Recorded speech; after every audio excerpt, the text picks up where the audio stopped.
quick welcome on behalf of Kalamazoo Public Library.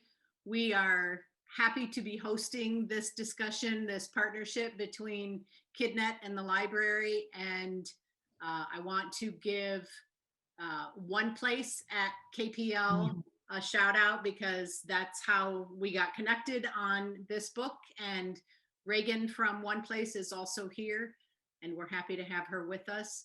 We also have closed captioning available, so you'll see that option at the bottom of your screen, and you can turn it on if you require that.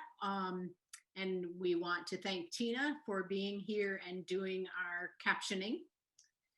And with that, I think that I will turn it over to Meg and let her get things going. Sure. Thank you, Karen. Good evening, everyone. And I want to echo Karen's sentiments and thank Kalamazoo Public Library, thank Reagan and One Place. It was a couple months ago, meeting and talking with Reagan, brought this up and she's like, oh, would you like to do a book discussion with the library? And I'm like, sure. And so contacted Karen and that got the ball rolling. And we're here already at the end of January, 2 weeks before Dr. Baldridge will be here. So we appreciate everyone taking the time to dive into the book and be here tonight and join this community conversation. So we just wondered if folks would like to introduce themselves, your name, your pronouns, and any affiliation you might like to give.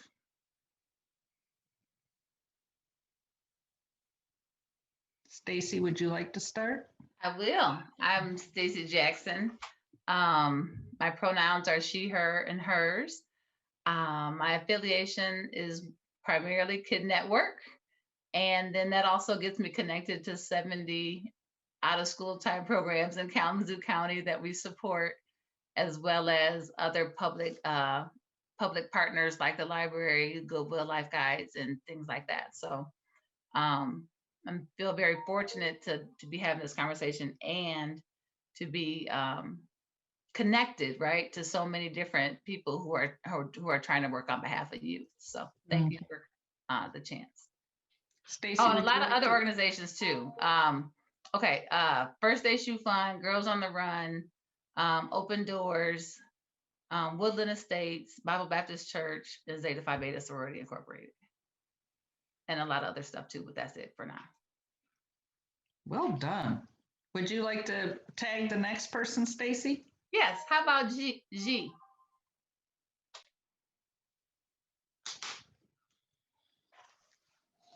Thank you for calling me. Yes, my name is Ji Hyun. First name is Ji Hyun, but you may call me Ji if you have difficulty pronouncing Hyun. And my last name is Lee. She or her. And I'm from Korea, and this is my first semester for my master's degree program, and I'm in youth and community development program in WMU. When I was in Korea, I majored education, and specifically I was interested in teacher education. We had a very strict teacher certificate examination, and I was focusing on the pre-service teachers, how they can develop their school lessons. So I mostly focused on a formal education, but now I'm finding out how informal education is important and powerful for all generations, especially for the youth. And I'm also interested in lifelong education as well. Yes, I would like to share a lot of ideas about the youth and community development sector, so that I can get a lot of ideas and to implement those ideas in real practice. Thank you. Thank you. And next, could you do that? Could you introduce Jenna? Hi, my name is Jenna Vance Bronson. My pronouns are she, her, and hers, and I'm the network coordinator for Kalamazoo Youth Development Network. I've been in Kalamazoo almost 8 years now, and it's been a journey, and I've learned a lot about this community, and I'm really happy to call this home. Mm. And I'm going to pass it over to Reagan. Thanks, Jenna. So my name is Reagan. I use pronouns she and her. It's kind of been mentioned. I work at One Place, which is also located within the public library, and we do nonprofit capacity building supports. Well, I don't personally do youth development work. I've really loved the opportunity to engage with KidNet over the past 2 years and all of the amazing youth development orgs. It's really helped me on my own process in learning, but just really grateful for all of the phenomenal work happening in our community. And really quick too, just recognizing too how much with COVID and how much that has shifted and all of the work with the hubs that you're doing. So grateful for the OST sector. And with that, I'd like to ask Ashley. Hello. Somehow I went to Google Meet, but I found a way back here, so I'm so excited. This is Ash Lanting, work with Kalamazoo Youth Development Network. Pronoun is she, her, hers. Appreciate this opportunity that we get a chance to review this book because we read as a team. Very excited to hear different perspectives, learn a lot, challenge a lot. Can't wait to learn even more.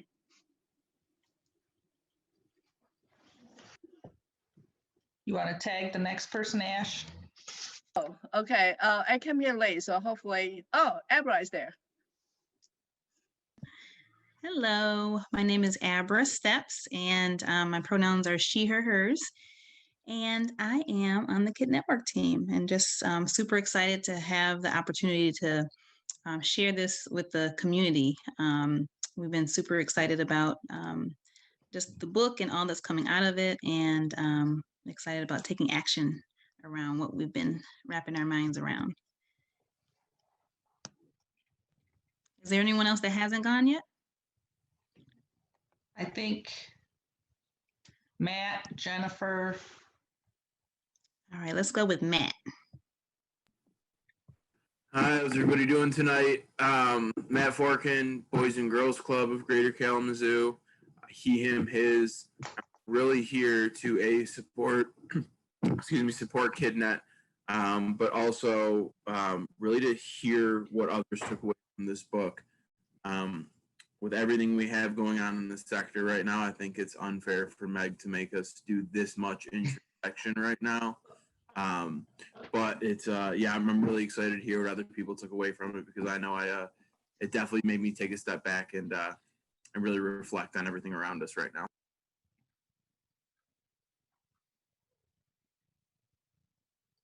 So we have Tina and iPad. Tina, would you like to introduce yourself?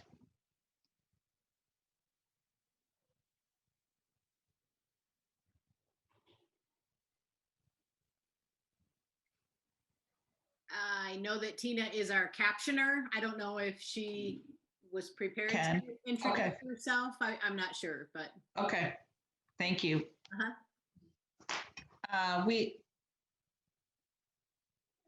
And then we have Elizabeth just joined and iPad. Who's signed in as the iPad?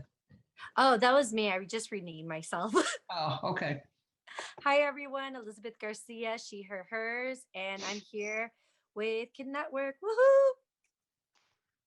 Woohoo! Woo! So did everyone had a chance to introduce themselves? All right, great. So we are going to go on to our questions. So we just have a couple of questions to center and focus our conversation tonight. Then we'll talk about like next steps.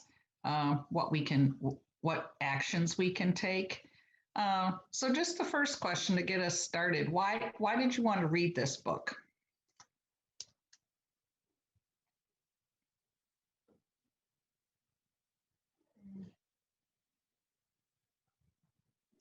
I don't know if it's fair for Kid Network people to start, but I'm gonna do it anyway because that's how I roll.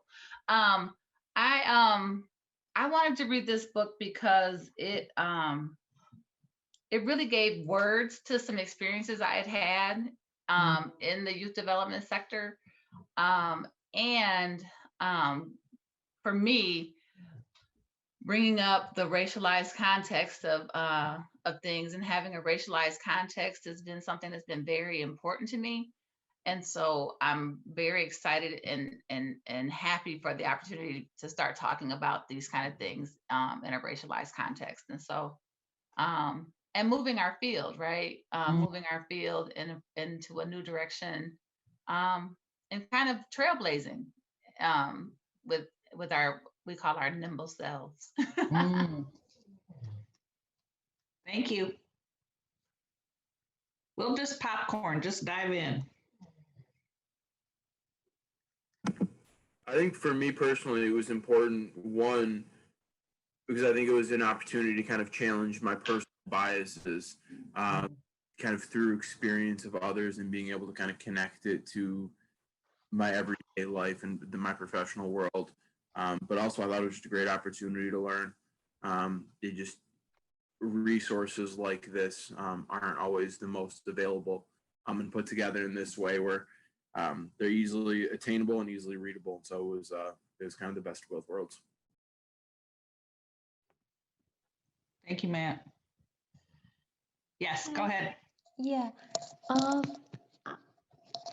Actually, I think I'm very novice in this field, but I found that this book tells about the background knowledge very much, and it seems to me it has been written chronologically, and so it's very helpful for me to understand the history of this field, and it's very helpful for me, and it also gives me a lot of broad perspectives, different perspectives regarding the racialized issues and social issues, and so at the same time I can think about diverse topics. I think that is very very beneficial to me to understand this field. Thank you.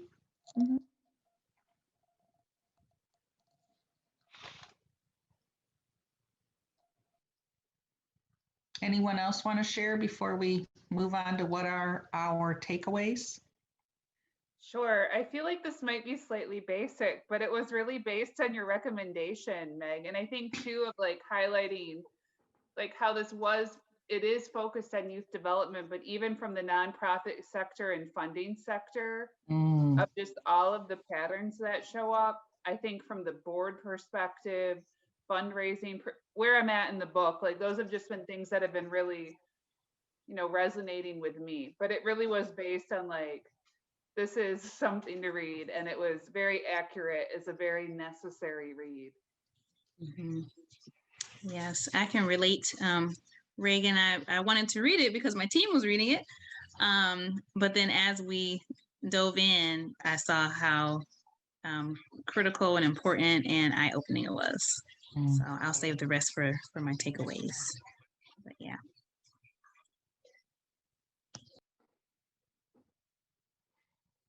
So are we ready to piggyback off of Abra and go into our takeaways? Okay. So take it away with your takeaways. So one of the things I appreciated was, like G said, the story, that it wasn't just information, but you actually got to see the story unfold and the deep impacts, and you were able to empathize, with people as they were going through the different transitions. And another big takeaway was just that whole the deficit mindset of how youth development programming started. I think that was more eye-opening to me than I realized. And then showing that it's possible to move beyond that, and why it's important. And so generally, I think those were my big takeaways. Just that you were able to really dive in and feel and see and feel like you were part of the experience. And I think that helped to root us to see even more why it's important to move from that, deficit youth development to critical, and why it's important. I think that was really a powerful way to present this information. Great, thank you, Abra. And may I? Sure. Yeah. The two keywords that come up in my mind right now is the first one is neoliberalism, and the second one is meritocracy. And these both concept was very powerful to me, and I was thinking how much those concepts related our contemporary lives, and how many people are affected those concepts, and what would be the consequences, and what trends will be what kind of activity, what kind of attitudes are prevailed, those things. So those two concepts were very impressive for me, and it was really good opportunity to think about this youth and community development regarding these two concepts. Thank you. Mhm.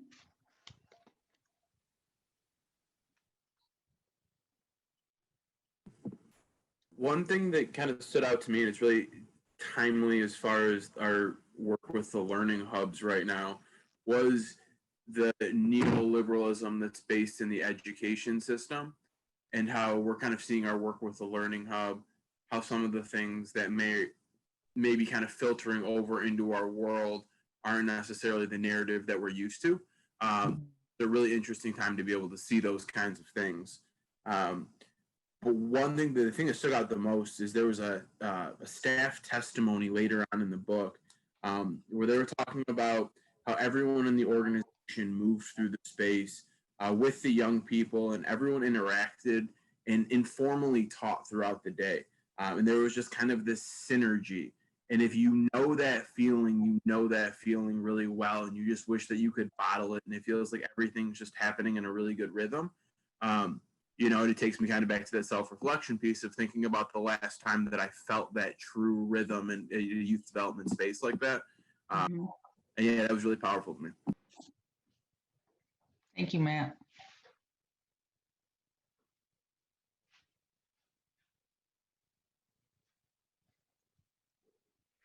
Takeaways.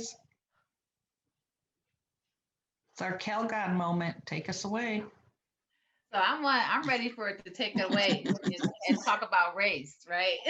I'm ready to talk about it clearly and presently. I'm here. My takeaway is that what Matt was talking about, that culture, that it can be created, and it's in that informal, in those informal processing ways, not the big group meetings and all that structure. That dominant culture stuff that leaks in and it causes us to treat our youth like little adults and stuff like that. So I'm excited that to get into this work, and for me really is that I wasn't experiencing something that was untrue, right? And so a lot of the time I was in that space. I felt like I was doing something wrong, or maybe I wasn't communicating properly, or, I felt like it was me, right? But now I have a better understanding that there were potentially probably some systemic things that were happening that were outside of my knowledge or control. And Mm, so those things impacted me, and it was that flow down, right? Where she ends up at the in the book, like it's just I'm done, right? And so mm.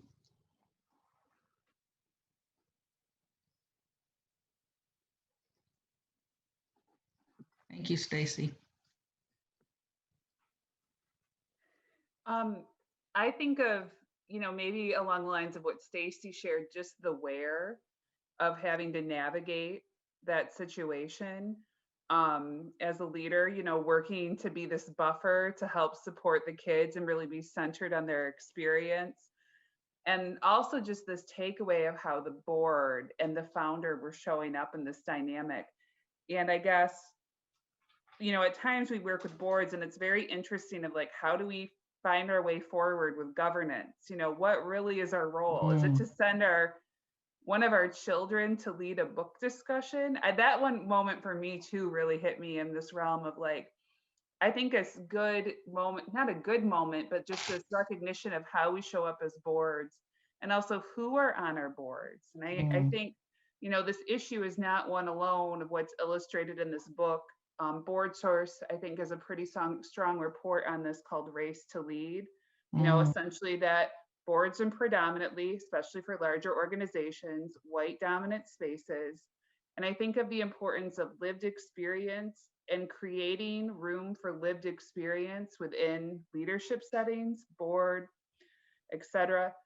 I also think the fundraising components of this, from what's being, the deficit language that was being used in their materials, but also that how they were moving to meet, to try to find resources. And that's really hard because we operate in the scarcity space that we don't have enough and that we need to move and swerve. But I just think kind of witnessing, even from the fund aspect and that interplay with their staff of how that became a really strong focus also really stood out to me. Thank you, Reagan.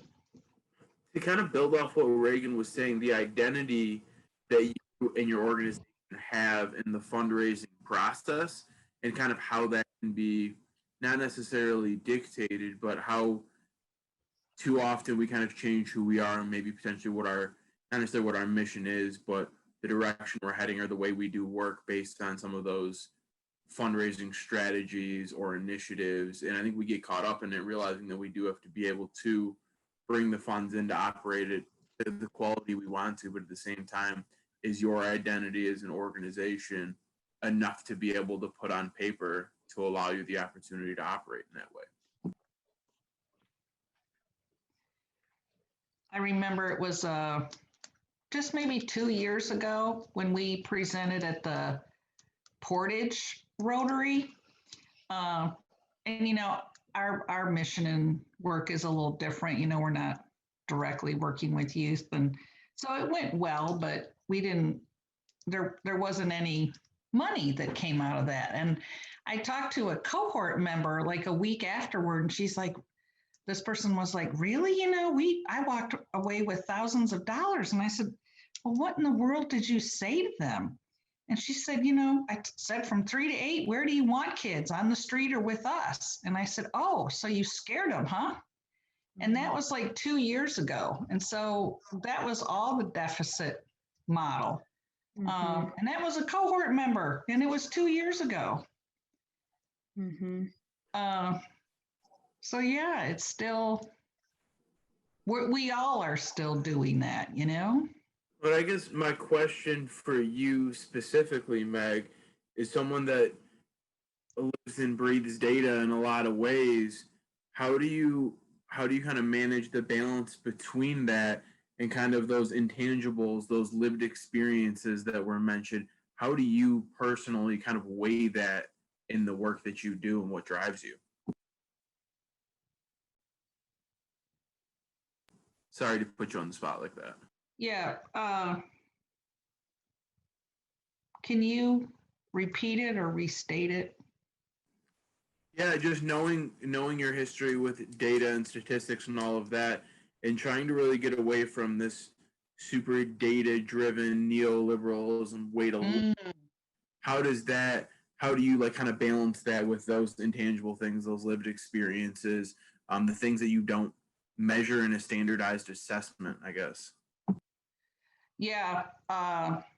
So I think there are lots of stories you can tell and different ways you can tell stories and different ways to use data. And you can, I think, use quantitative data and assessment data without it being in a deficit model. But that question that you're asking is what we are asking ourselves right now in our strategic planning process. We're going to look at all the assessments and say, with this racialized lens, right? Why are we collecting these data? Are there different assessment tools? And you can, you can use data in any way. And like us talking about like how many youth we serve, that whole access piece, when she talks about, it cautions us against really hinging success on, oh, we served 1,000 kids. Well, how well did you serve them and to what end? And so I think it's a matter of balance and having these conversations about why are you collecting data?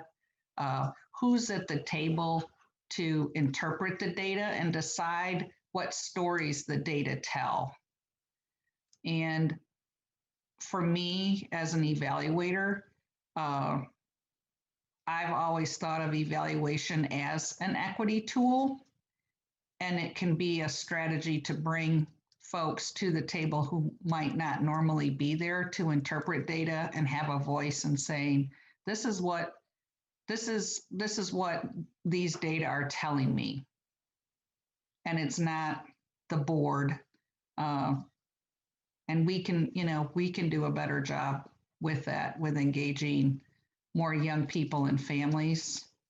We've engaged the sector, but we can engage, I think, a broader view of our stakeholders with the interpretation piece.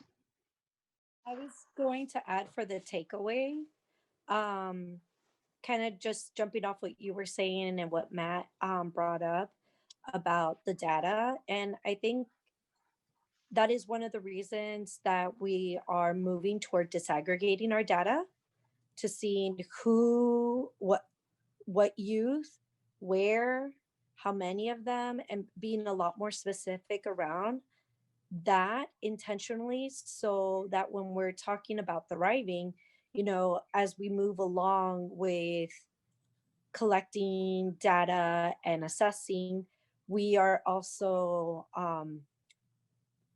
collecting those stories from families and intentionally asking what I honestly feel like we're getting to that point of really asking families to tell us what is thriving for them. What do they consider as thriving, so that we are collecting that data, and how do they see their youth thriving in these programs? Thank you, Elizabeth. Just kind of be mindful of time at 7:44. Are we ready to move on to the next question, how you will use this in your work?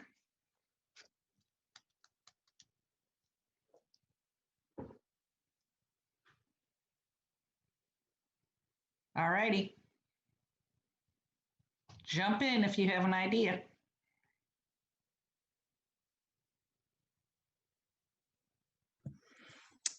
Well, what I'm thinking is the first thing I'm going to do is continue to allow it to sink in and commit myself to the paradigm shift fully.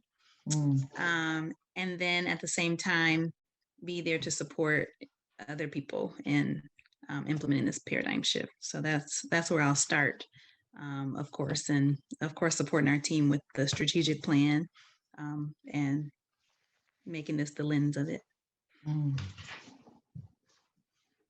Yeah, I think I'll add, and for me, it's also the lens piece of it, and to recognize when I'm operating in that place of deficit model. I feel like even as we moved from youth development worker to youth development professional, I remember that transition piece and how it took a change for me, and it took a change for the people who were doing the work to say, no, professional development is important. Learning these skills are important to support youth, PQA, best practices and all that kind of stuff. But as we go into this advocate space, for youth development advocates, really honing into the skills that one may need to become an advocate, and leaning into those social social emotional learning skills, as well as leaning into anti-racism and those other ism eliminations.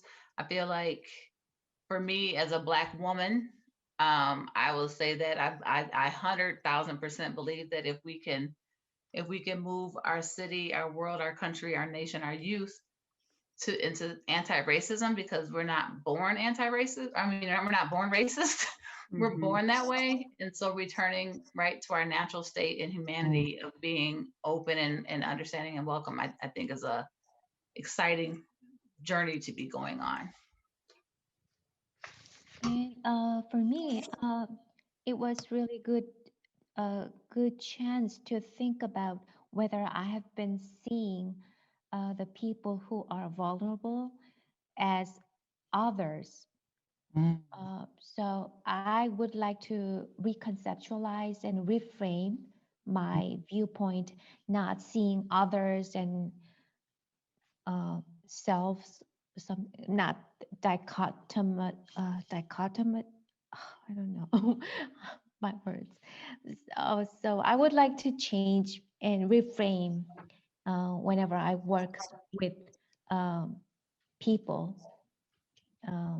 Yeah, so reconceptualizing is very important for me whenever I work with people.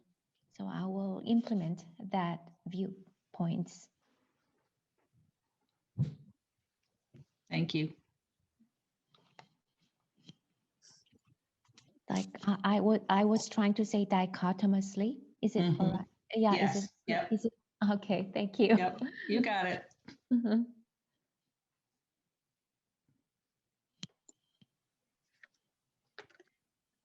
I was just reviewing our this year, our essential SEO skills in the racialized context.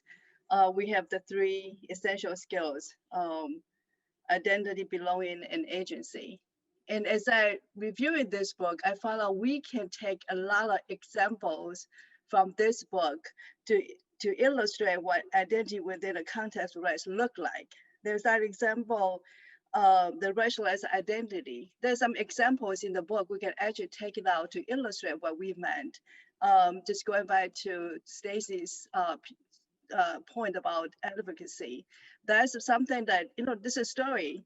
That's what we meant by looking at identity within the context of race. These are the story. This is how the young people in this story, that they found their identity. How do the staff members, the YDS in this story, illustrate their socialized identity, and how the young people feel the sense of belonging when the race is a topic, is a process, a journey for the staff, for the organization, and for you. There's a lot of stories that we can bring in. An agency, how they advocate themselves, the leaders in the story. There's a lot of story we can actually take out to make the point, to advocate for those 3 essential skills. That's easier to understand and make sense to people. And I think you'll go far.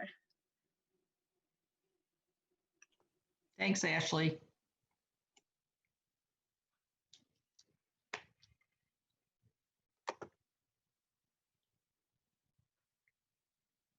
Vance Bronson, you have anything you'd like to add this evening? I'm busy taking notes. I think just overall, kind of answering a lot of these questions, my role with Kid Network is not as entrenched in the work as the coaches are and as the rest of the team is. And I think this book really helped me see how the role of the board and fund development and just the nonprofit as a entity has so much impact on the culture and the work and the perspective.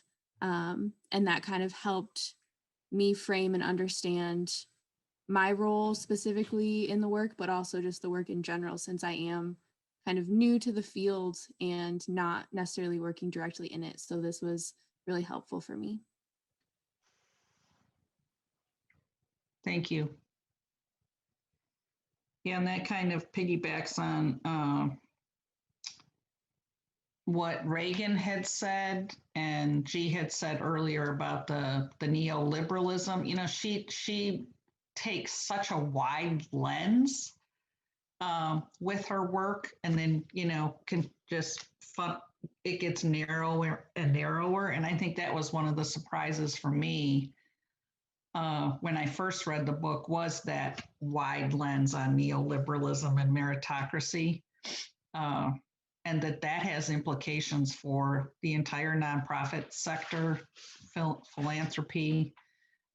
So hopefully we can get others to read the book, or at least understand what she's talking about when she's here February 12th, and understand that it has implications beyond youth serving organizations. Do we want to move on to the next piece? What time is it? 7:52. We have 8 minutes. Can we go to the next slide, Jenna? So just thinking about like next steps. I think it's just us on the call with G at this point. But like thinking about us, our sector, and then even opportunities to collaborate, you know, with that broader lens. Who else might we bring in outside of the OST sector when we're ready? Well, definitely funders. So for sure, helping, again, like just helping to support and the awareness first, and then in the paradigm shift. So they're the first ones that come to mind. Okay.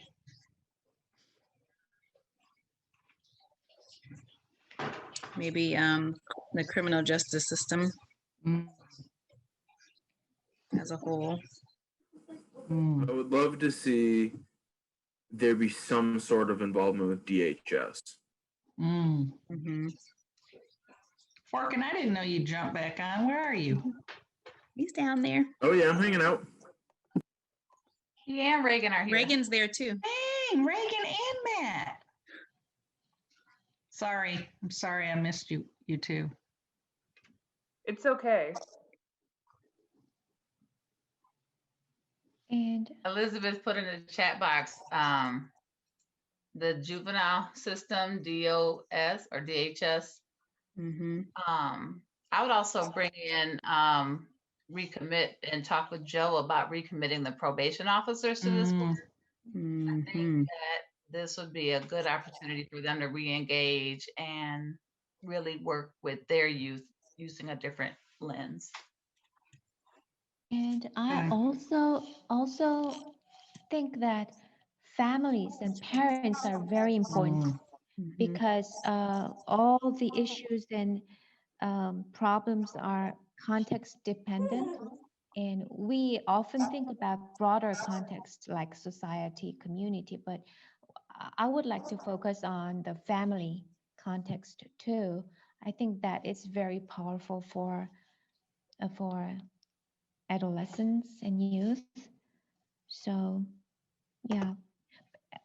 Also, I think parents meeting or parents education would be very necessary for youth development. Yeah. I don't know, but it would be very hard for them to proceed a family education. But family, it can be like a family, just like a family festival or family meeting. And that would be a good chance to talk about the issues more freely?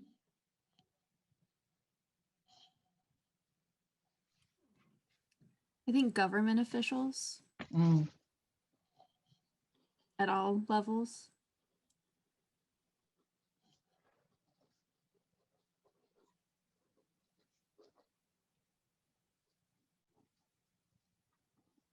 I feel like it just for the, so that it's noted to say K-12, to bring in K-12. I know we presume that, but I just wanted to make it as well.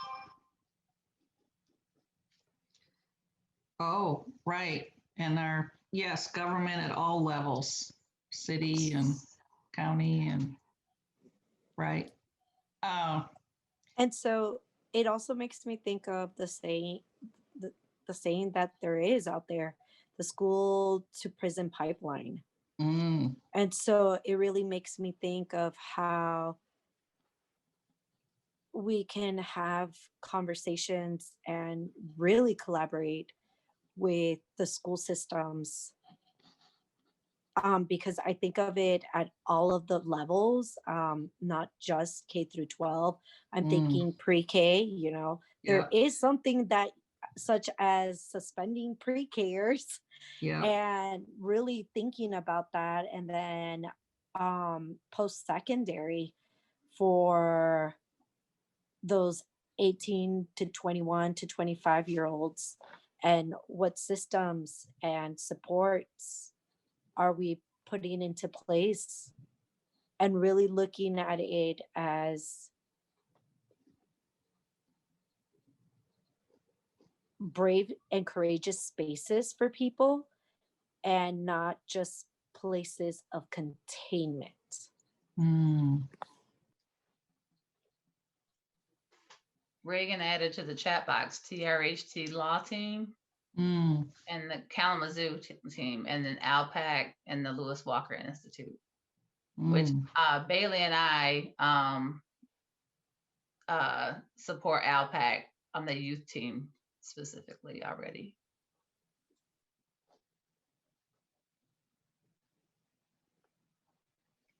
I think I shared this with the team, but just to kind of expand on what Elizabeth was talking about, those brave spaces versus spaces of containment.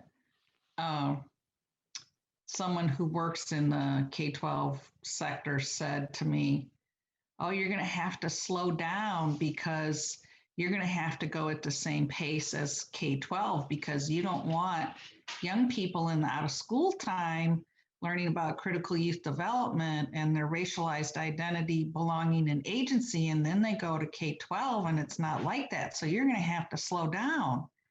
And I was like, no, I don't think so. And I say that just to say we may, that, we're going to face all sorts of pushback, and we'll have to figure out, how we navigate that. And it's so interesting because honestly, youth want to talk about these things. Yep. It doesn't become taboo until it is taught to us, similar to what Stacy was mentioning earlier, that we don't need to be waiting for everyone's comfort. The work needs to happen, and we need to create spaces for youth to be able to have these conversations and grow and learn from each other and build relationship with one each other. And to try to contain it is why we have so many adults who walk around and jump out of their skin if we even bring up anything remotely that touches on race. And that doesn't solve anything. It's what's the metaphor of like the ostrich with its head in the ground? It's not going to solve anything. Yeah, and it's navigating those reactions, like you said, Meg, but then also scaffolding to bring people with us. Because if anything, we have to go faster, and scaffolding for those people to come along with us and pulling them if they need to be pulled. Yeah, I agree that. And also they can learn the leadership in OST field, and then they can do something better, something different in their school, in their schooling as well. Yeah. Mhm. And supporting young people as they navigate systems that aren't necessarily growing. Like, for instance, Destiny Price said to me, and she said, we're trying to get a meeting with KPS for her true survey and to share the results. And she said, we can't get a meeting. She said, can you help? Can we put Kid Network on the logo? Can you send the email? And those are the kinds of things we're going to have to do, right? We're going to have to be that ally for young people, the way white people have to be allies for people of color, and step in and push a little bit, when we're asked by young people. And that's just one example that popped up within the last week or so.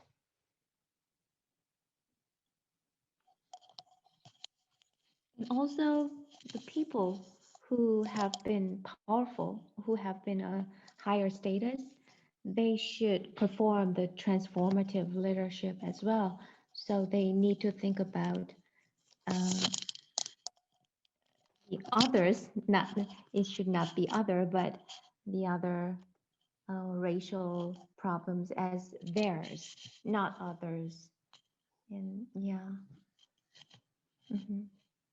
I think it goes back to that proverb, right? About being only as strong as the person who needs the most support on your team, right? So I think when we get back to community, I think this is the thing, right? We're reclaiming that village, we're reclaiming that livelihood where we were all responsible for each other. I remember I tell stories all the time about being young, and my mom worked at the state hospital and nobody could see me doing anything, right? Because everybody had permission to make me go back home, right? And so, getting into that community where we're holding each other accountable and responsible for the things we are or are not doing in the world that are going to make the place a better place to be. So I'm super excited about this work in our community because there's so much potential for this, right? Like, we are the promised city. We are we have all these gifts, right? And so it's equitable for our youth to be as successful as our city is. And so we do that by giving them the skills, access to the skills they need to change things. And I'm all in for it. Like, I'll send an email. Any young person want me to call somebody, you look me up, Kid Network, we're gonna make the call, right? Like, that's what I told her. Yeah. So yeah, absolutely. Are we ready to reflect? Do you want to do like a glow and a grow? Or do we want to do one thing we're taking away from this?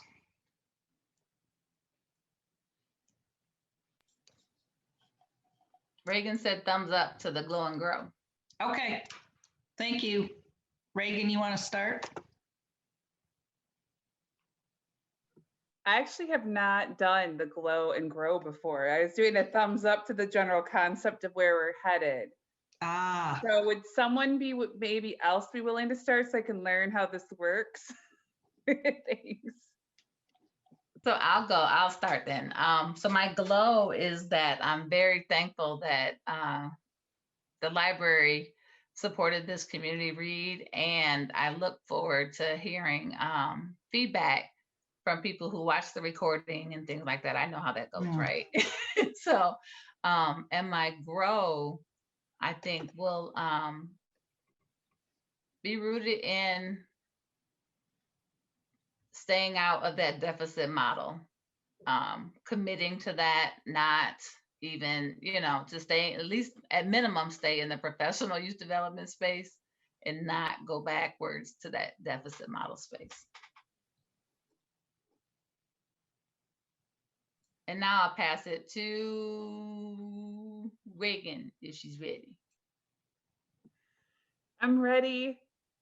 Thank you, Stacy Jackson, for modeling that.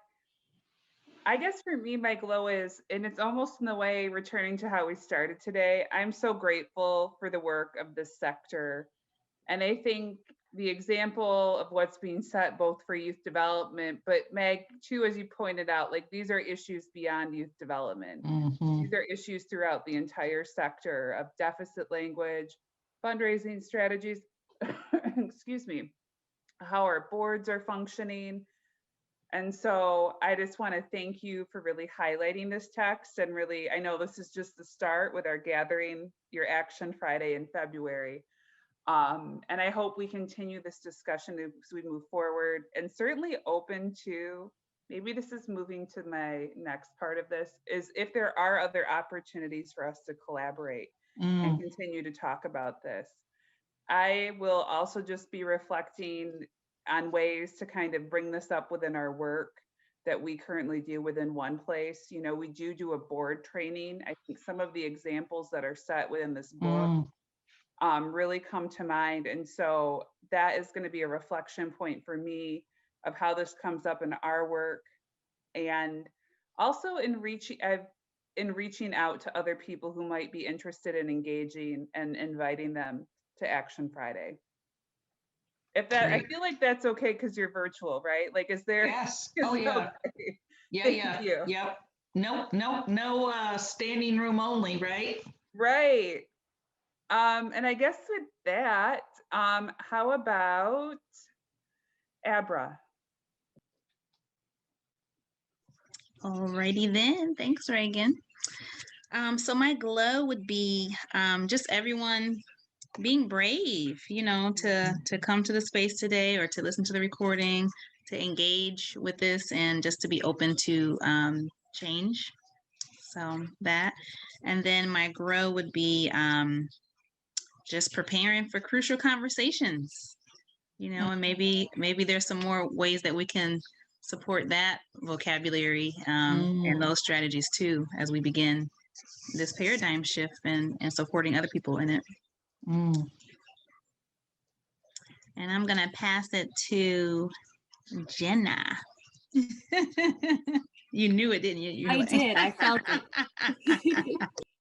My glow is just being part of this team and this sector that is feels really cutting edge on this work and moving this work forward and pushing it into other sectors, and just being a part of this is definitely my glow.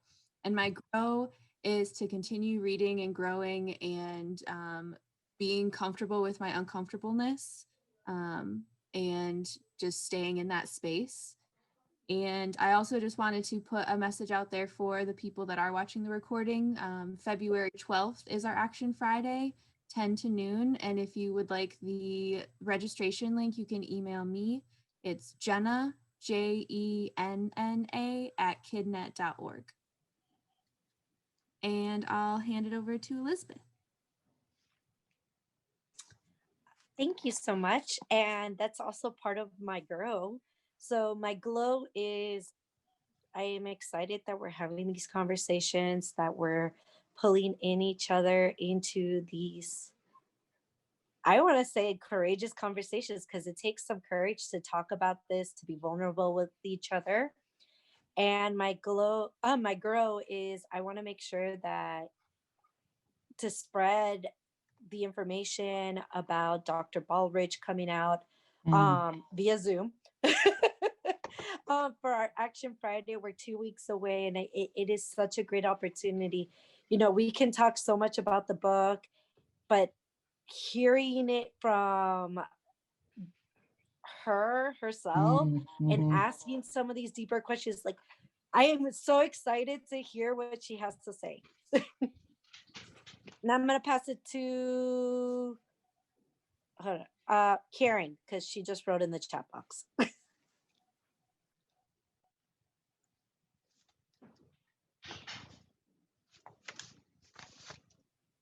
Thanks. I'm just learning from all of you as I've listened to this conversation. I did not read the entire book. I read the introduction and had a good feel for what the topic was going to be. I'm inspired by all of your commitment to what you do and look forward to the changes that you're going to be part of.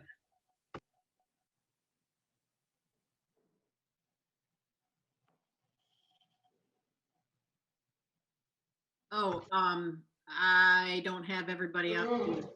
I'm supposed to tag somebody. Ashley, maybe? Sure. Yes, I really appreciate this book and appreciate team leader Meg and the team members here. Identify this book, bring us in together, and also the community. We have this opportunity to share this book, discuss. Really appreciate this opportunity. The Grow, I thought that, with the author coming up visit in 2 weeks, I'm just wondering if it's possible that we can create an excerpt of just excerpt of each chapter, quick review. If some people could not finish the whole book, it's quite thick, 2 weeks. I think sometimes it's just a little challenging and everybody get the book and then to actually read it. So I'm just wondering if there's an excerpt, maybe it's out there, excerpts of each chapter, a couple pages for each chapter. People read it. Okay, we got an idea. Just some stories in there, and then we can encourage more people to participate, or somewhere somebody can do a TED talk. I don't know. Another thing I was thinking about the Grow area is that we'll bring the assessment people into this process instead of going out to look for better assessment for social emotional learning or anything in the program area.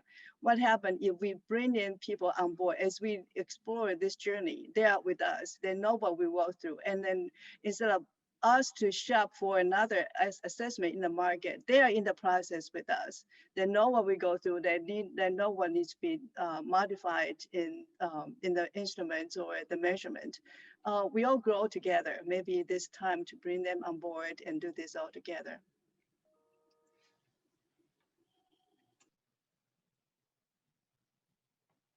Okay, Meg, your turn. My glow is Dr. Baldridge and Meryl McGee.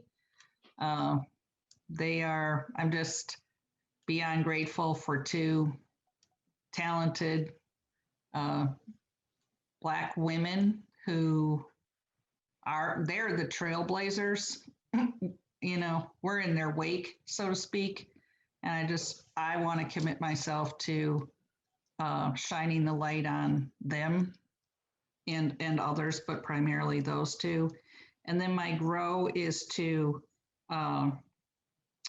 be humble and really earnestly be a humble practitioner and learn how to better serve the team and the community, and to take this change process that we're going through to really lean into humility. And G, have we heard from you? Actually, I don't know what glow means. Could you tell me what glow is? Something that was good or exciting or that you're Oh, grateful yeah. for, like a star Oh. celebration. I see. Thank you. Thank you for explaining me. Yes, today it was really good chance for me to listen a lot of voices from all of you, each one of you. And I enjoyed this meeting a lot. And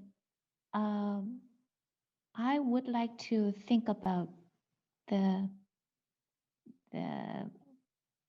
responsibilities of myself and what should I do for my community and my society. So to speak, it can be a kind of finding or figuring out my commitment. And yeah, that would be very precious part for me. And I'm looking forward to meeting you all in Action Friday Day.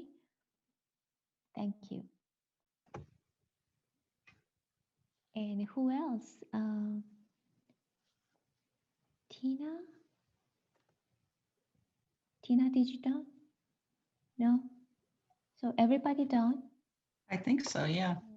I want to add a little extra. I don't know why, but I'm getting emotional a little bit. Mm, And I think I pinpointed on that. I felt numb about just the whole race piece. And, you know, there's a point where you just kind of get to like, this is how it's been, and it's frustrating and it's just numbing. This is how society is operated towards people of color. And so it's personal in that way. And so it's exciting to see other people initiating the conversation. People of other, you know, races as well, making these conversations and this change a priority. Yeah. Thank you, Abra. And thank you, everyone. Everyone is so busy with everything going on in your lives, and to be able to carve out time on a Thursday evening and beyond that, right? We've been carving out time for this and making it our priority for a while now. So thank you for being here, being on the journey with us. And we will, we have less than a minute. We will see some of you tomorrow, and we will definitely see everyone on February 12th when we will meet the dynamic Dr. Bianca Baldridge. So thank you. I want to thank you all for your patience, and hopefully we'll be able to splice together a good recording. Okay. I'm sure that'll be happening. Yeah. Thank you. Thank you. Thank you. Bye. See you all. Bye-bye. Thank you. See you in a week or so. Yes, thank you, team. Really Good to see you, appreciate Reagan. y'all. Thank See you you. Bye. Bye-bye. Good night, everybody.